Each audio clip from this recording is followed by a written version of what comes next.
మన SSMB29 news story అనగానే పాలు పరిగెత్తుకుంటూ తాగుతూ వచ్చేసాను. పాలు ఎందుకు తాగానో అర్థమయ్యే ఉంటుంది, కానీ పరిగెత్తి పాలు తాగడం కంటే నిలబడి నీళ్లు తాగడం మంచిదని తెలుసుకున్నాను. ఈ వీడియోలో ఓ క్వశ్చన్ మిమ్మల్ని అడుగుతాను, మీరు కామెంట్స్ లో దాన్ని ఆన్సర్ చేయండి. మరి అందరూ ఆసక్తిగా ఎదురు చూస్తున్న SSMB29 లొకేషన్స్ గురించి ఒకసారి తెలుసుకుందామా? రాజమౌళి లొకేషన్ల గురించి చాలా పట్టుదలగా ఉంటారని తెలుసు కదా, అందుకే ఖర్చుకు వెనకాడకుండా భారీ సెట్లు వేస్తున్నారు. సినిమా షూటింగ్ ప్రారంభం హైదరాబాద్ లో జరిగింది.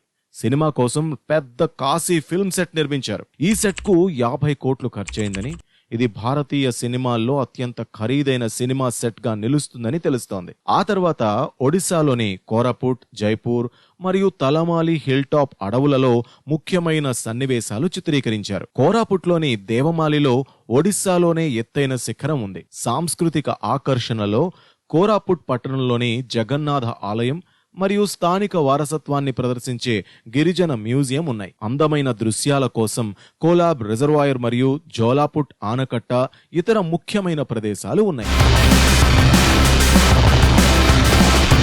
ఒడిశాలోని జైపూర్ నగరం ఒక చారిత్రాత్మక నగరం. గొప్ప గిరిజన సంస్కృతి మరియు సహజ సౌందర్యానికి ప్రసిద్ధి చెందింది. దీన్ని 17వ శతాబ్దం మధ్యలో వీర్ విక్రమ్ దేవ్ స్థాపించారు. 1947లో భారతదేశంలో చేరే వరకు ఇది ఒక రాచరిక రాజ్యంగా ఉండేది. భారతదేశంలోని ఎత్తైన ప్లంజ్ రకం జలపాతాలలో ఒకటి మరియు ఎత్తుపరంగా ఒరిస్సాలో 3వ స్థానంలో ఉన్న దుడుమా జలపాతంలో కూడా ఈ సినిమా షూటింగ్ జరిగింది. కింద నేలని డైరెక్ట్ గా తాకకుండా నిట్ట నిలువునా నీళ్లు పడే జలపాతాన్ని ప్లంజ్ జలపాతం అంటారు. మరి జలపాతాలకి రాజమౌళి గారికి ఉన్న సంబంధం చెప్పనక్కర్లేదు.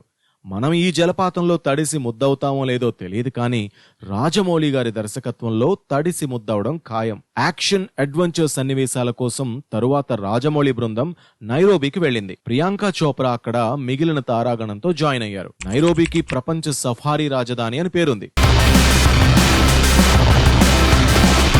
తరువాత టాంజానియా దేశంలో ఉన్న సెరెంగెటి నేషనల్ పార్క్ లో గ్రాస్లాండ్స్ లలో యాక్షన్ సన్నివేశాలు తీస్తారు. సెరెంగెటి ప్రపంచంలోని అతిపెద్ద జంతు వలసలకు ప్రసిద్ధి చెందింది. వీటిలో 1.5 మిలియన్లకు పైగా బ్లూ వైల్డ్ బీస్ట్లు మరియు 2,50,000 జీబ్రాలతో పాటు థామ్సన్స్ గజల్ మరియు ఎలాండ్ యొక్క చిన్న గుంపులు ఉంటాయి. ఈ జాతీయ ఉద్యానవనం ఆఫ్రికాలో అతిపెద్ద సింహాల జనాభాకు కేర్ ఆఫ్ అడ్రస్ గా ఉంది. టాంజానియాలోని కిలిమంజారో పర్వతం ఆఫ్రికాలోనే అత్యంత ఎత్తైన పర్వతం.